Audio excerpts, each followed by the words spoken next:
we've found that companies with 250 or more employees, the employee satisfaction scores are the highest when between 20 and 40 people give qualitative feedback comments.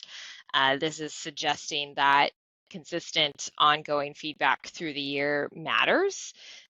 We did find, though, that there is a certain point at which there are diminishing returns. So too much feedback, maybe you're getting similar pieces of feedback, maybe there's only so much someone can work on through the year once you get pieces of feedback. So there are diminishing returns, which means there needs to be a bit of a balance. It does have ENPS impact. So ENPS is the highest for companies in which about 60 people are giving qualitative feedback, but drops when that feedback comes from over 150 people. Yeah, I think a point that jumps out is more always isn't better. That diminishing return actually dropping by 12%. We said when it's over 200 people providing the feedback. Too much feedback can become overwhelming, hard to act on, create confusion. You think about manager fatigue, like we discussed.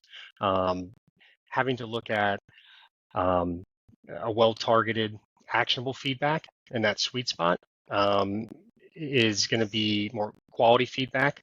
When you look at the takeaways and employees creating feedback process, or employers creating that feedback process that's clear, curated, purposeful, employees can actually get input and actually use to grow. I think that works both ways, especially if managers are being overwhelmed with a massive amount versus finding that option, that optimal sweet spot for you to be able to act on this feedback. Yeah, and I think that does tie into your performance frequency for your processes, but also just the culture within your organization. I hear a lot that HR professionals come to us and say our folks want more ongoing feedback.